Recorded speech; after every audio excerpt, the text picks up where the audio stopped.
नमस्कार दोस्तों, आज की वीडियो में हम बात करने वाले हैं आर्मेनिया और अजरबैजान के संघर्ष के बारे में और हम साथ में ये भी जानेंगे कि इनके बीच झगड़े का मूल कारण क्या है और इनके झगड़े के बीच में शक्तिशाली देशों जैसे अमेरिका और रशिया का क्या पर्सपेक्टिव है। और एक महत्वपूर्ण बात हम इस वीडियो में चर्चा करने वाले हैं कि इंडिया ने आर्मेनिया के साथ 2000 करोड़ के हथियारों की डील की है, तो उसका अंतर्राष्ट्रीय लेवल पर क्या असर होने वाला है। और दूसरी बात, आर्मेनिया को हथियार बेचकर भारत अजरबैजान से दुश्मनी क्यों मोल ले रहा है। इन सभी बातों की चर्चा करेंगे आज की वीडियो में, लास्ट तक बने रहिएगा।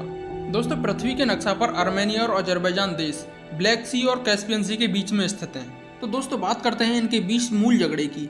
1990 में यूएसएसआर के विघटन के पश्चात बने 15 देशों में से ये 2 देश आर्मेनिया और अजरबैजान हैं। तो उनके झगड़े का मूल कारण ये है कि अजरबैजान में स्थित एक इलाका है जिसका नाम है नागोर्नो काराबाग। इस इलाके पर ऑफिशियली अधिकार तो है अजरबैजान का, लेकिन कुछ आर्मेनिया के सपोर्ट करने वाले गुट इस नागोर्नो काराबाग में रहते हैं। वो अपने आप को आर्मेनिया का हिस्सा मानते हैं, अजरबैजान का हिस्सा नहीं मानते।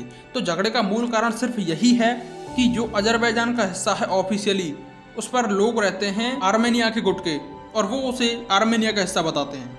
आए दिन आर्मेनिया और अजरबैजान इस नागोर्नो काराबाग के इलाके को लेकर ही लड़ते झगड़ते रहते हैं। अब बात करते हैं कि अंतर्राष्ट्रीय स्तर पर इन दोनों के झगड़े के बीच क्या हो रहा है। तो एक बात मैं आपको बता दूं दोस्तों, ये दोनों ही देश गरीब देश हैं, तो अंतर्राष्ट्रीय स्तर पर बड़े देश इनका साथ देने नहीं आ रहे, क्योंकि इनकी इकोनॉमी बहुत कम है। तो बड़े देशों को पता है कि इनके झगड़े से हमें कोई लाभ होने वाला नहीं है, क्योंकि इंटरनेशनल लेवल पर हर एक देश अपना सिर्फ लाभ देखता है। अगर मैं कहूँ कि ये लड़ाई धर्म के आधार पर हो रही है तो ये कहना बिल्कुल गलत होगा। अजरबैजान में मेजॉरिटी मुस्लिम कंट्री है और आर्मेनिया में क्रिश्चियन रहते हैं। अजरबैजान का प्लस पॉइंट ये है कि टर्की देश अपने आप को मुसलमानों का मसीहा मानता है। टर्की ने अपना पूरा सहयोग अजरबैजान को दिया है। रिसेंटली बाय कतार ड्रोन, जो कि इंडिया को देने से मना कर दिया था, वो भी उसको ऑलरेडी अजरबैजान को दे रखा है। और इसी में बीच में टपक के आ जाता है नल्ला पाकिस्तान। अब टर्की, अजरबैजान और पाकिस्तान, इन तीनों देशों ने एक गुट बना लिया जिसे 3 ब्रदर्स के नाम से जानते हैं, और जिन्होंने आपस में एक वॉर एक्सरसाइज भी की है। तो अब बात करते हैं इस वीडियो के सबसे महत्वपूर्ण पॉइंट के बारे में कि इंडिया का इस पर्सपेक्टिव में क्या विचार है। तो रिसेंटली एस जयशंकर साहब गए थे आर्मेनिया की यात्रा पे। तो एस जयशंकर साहब ने 2000 करोड़ के वेपन एक्सपोर्ट करने के लिए डील की थी। सीधी सी बात है कि यदि हम आर्मेनिया को अपने हथियार सेल करेंगे तो अजरबैजान को बुरा तो लगेगा ही। तो आपके मन में विचार आएगा कि इंडिया अजरबैजान से दुश्मनी क्यों ले रहा है, और अजरबैजान के साथ में फिर ये 3 देश एक गुट बनाकर रखे हुए हैं, टर्की, पाकिस्तान और अजरबैजान। तो तीनों से दुश्मनी हो गई एक साथ। तो इसका सीधा सा उत्तर मैं आपको बता दूं कि अजरबैजान हमारा मित्र है ही नहीं, क्योंकि जब भी यूएन में कश्मीर का मसला उठता है तो अजरबैजान टर्की, पाकिस्तान का सपोर्ट करते हैं। तो इसका मतलब यह है कि अजरबैजान हमारा ऑलरेडी दुश्मन है।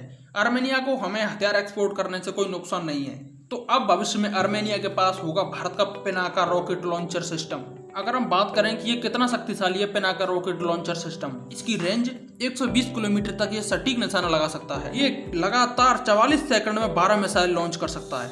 इसकी लंबाई 16 से 23 फीट तक होती है। इसको एक ट्रक के पीछे मशीन पर रखकर ऑपरेट किया जाता है। तो अंतर्राष्ट्रीय स्तर पर यदि बात करें तो इंडिया को इससे कई फायदे हैं। नंबर 1, इंडिया ने 2000 करोड़ का बिजनेस कर लिया है। दूसरी बात, अजरबैजान जैसे और भी मुस्लिम कंट्री टर्की और पाकिस्तान की गोद में जाकर ना बैठ जाएं, इसे रोकने के लिए ये एक महत्वपूर्ण कदम है। और आर्मेनिया के फॉरेन मिनिस्टर ने यह भी इंश्योर किया कि वो भी कश्मीर के मसले पर यूएन में हर वक्त इंडिया के सपोर्ट में खड़े रहेंगे।